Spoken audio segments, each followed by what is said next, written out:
السلام عليكم. اليوم ان شاء الله غادي ندير الغدا طاجين مدربل. غادي نحتاج نص كيلو ديال اللحم. عندي مطيشه محكوكه، بصله محكوكه. البصله ديروا ليها كما بغيتو، انا كيعجبني نحكها حيت كتعطيني الختوريه في المرقه. عندي الحمص وسميتو البنجال، انا قطعته درت ليه الخل والملحه وغنخليه في الماء حتى نبغي نقليه، عاد غنشفو ونقليه ان شاء الله. انا ما غاديش نطيب الطاجين حيت ما عنديش الوقت، غادي نطيب في الكوكوت وان شاء الله نقادو في الطاجين فاش نبغي نحضر الغدا ان شاء الله. غادي نحتاج واحد الراس معلقه ديال السمن، اللي ما كيبغي السمن في الطاجين ما يديروش، انا كيعجبني. تحميره معلقه على حسب اللحم، المقادير ديال العطريه. انا غندير معلقه ديال التحميره، معلقه ديال الخرقوم، معلقه ديال السكينجبير، ونص معلقه ديال البزار. الملحه بطبيعه الحال حسب الذوق وحسب الكميه ديال اللحم اللي غديروا، والزيت البلديه بطبيعه الحال. بسم الله.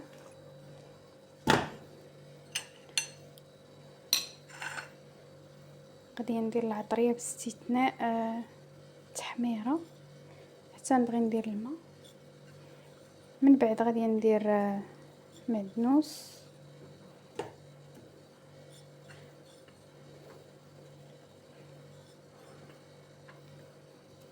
صافي، غندير معاه شويه الماء ونخليه يتقلى حتى تدخل فيه العطريه.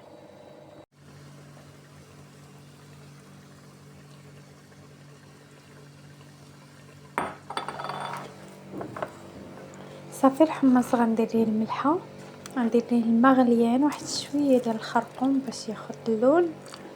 اللي يبغى يطيبو مع اللحم يطيبو، كاين حتى مشكل. انا دائما كنديرو مع اللحم، ولكن اليوم بدلت غندير البصله. ما صورتش لكم فاش درت مطيشه وفاش درت الماء لان دخلوا الضياف وصافي ونسيت. المهم غندير معاه الشطول، نرافق الطاجين بالشطول. درت الملحه والبزار وعصره ديال الحامض.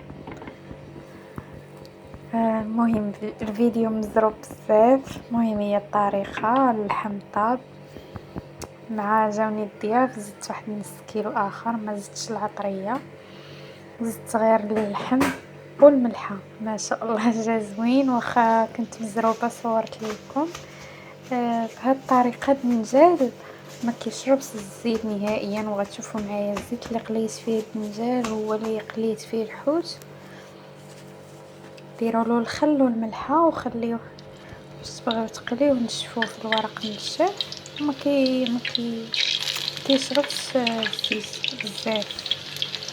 المهم اسمحوا لي على الزربه حيت والله العظيم ما كان عندي الوقت، ولكن مع ذلك تقاتلت باش نكمل التصوير. المهم كنقليو الدنجال، بغيتو دواور كما بغيتو، انا درتو بهذه الطريقه.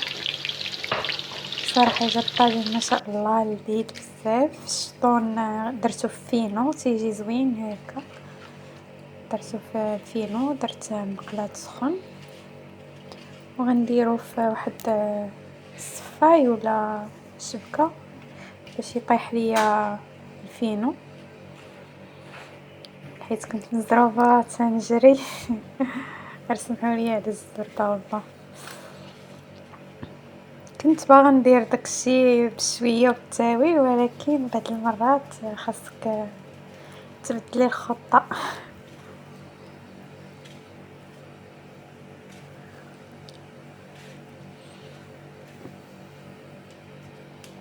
صافي ندير له هكا بحال الغربال ونطيح هذاك الفينو باش ياخذ غير القياس ديالو. صافي ونديرو يتقلى في نفس الزيت. كيف كتشوفوا الزيت بقات هي الدنجال ما خداش ليا الزيت بزاف. صافي نبقاو حاضينو مزيان او مراقبينو. انا مره لغه عربيه مره الدارجه.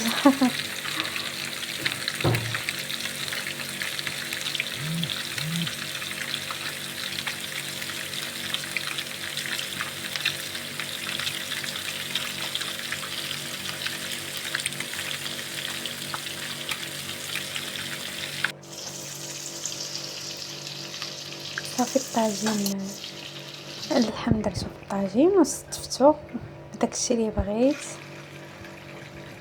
خديت شويه لاصوص باش درت فوق الحمص واخا هو ما طايبش فيه باش ياخد شويه مذاق. ما شاء الله كيف كتشوفوا الطاجين جا رائع شكلا ومذاقا. درت شويه الحامض، رشيت واحد الرشه خفيفه ديال معدنوس فوق الطاجين. كتشوفوا المنظر جا رائع والمذاق كذلك. حطيت واحد الوريقات ديال القزبر واخا الصداع سمحوا لي الصداع. الصحه والراحه.